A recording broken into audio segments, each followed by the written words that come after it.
Hello viewers, আসসালামু আলাইকুম।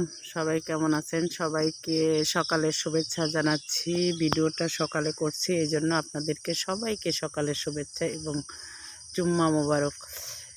দেখুন কত সুন্দর ন্যাচারাল পরিবেশ। বাড়ির পাশে মাঠে চলে এসেছি আপনাদের জন্য ভিডিও করার জন্য। দেখুন কি সুন্দর একটা পরিবেশ।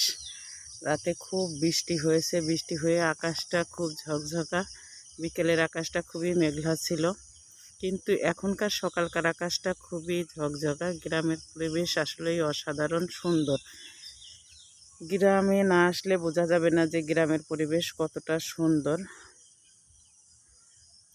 আমি আপনাদের দেখানোর জন্য সকাল সকাল ভিডিও করতে বের হয়ে গেলাম। গাছগাছালি, মাঠ, সবুজ মাঠ, প্রকৃতি আসলেই এক প্রশান্তি। প্রকৃতির প্রশান্তিতে মনটা একদম ভরে যায়, বলার মতো না। আমার কাছে তো ভীষণ ভালো লাগে। আপনাদের কেমন লাগে আমি বলতে পারবো না। যেখানেই প্রকৃতি পাই সেখানেই আমি ছুটে যাই। এটা হচ্ছে একটা সজনা গাছ। সজনা গাছের অনেক গুণ আছে। যাদের ডায়াবেটিস আছে তারা নিয়মিত সজনে পাতা খেলে ডায়াবেটিস নিয়ন্ত্রণে থাকে। তাছাড়া অ্যালার্জি দূর হয়, স্কিন ভালো থাকে। এটা হচ্ছে শিমুল গাছ, ছোট্ট একটা শিমুল গাছ। কয়েকটা শিমুল ধরে আছে, এটা থেকে তোলা হয়।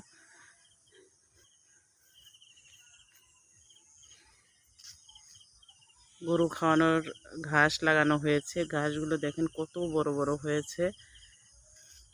শিমুল গাছের কাঁটা দেখেন কত বড় বড় কাঁটা। বহুদিন পরে আমি শিমুল গাছের কাছে আসলাম।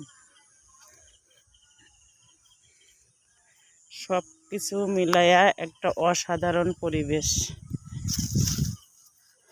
এখন বেশিরভাগ বাড়িতে খামারির মতো গরু লালন পালন করে, এই জন্য ঘাস লাগানো হয়। এই ঘাসগুলো গরু খুবই ভালো খায় আর কি।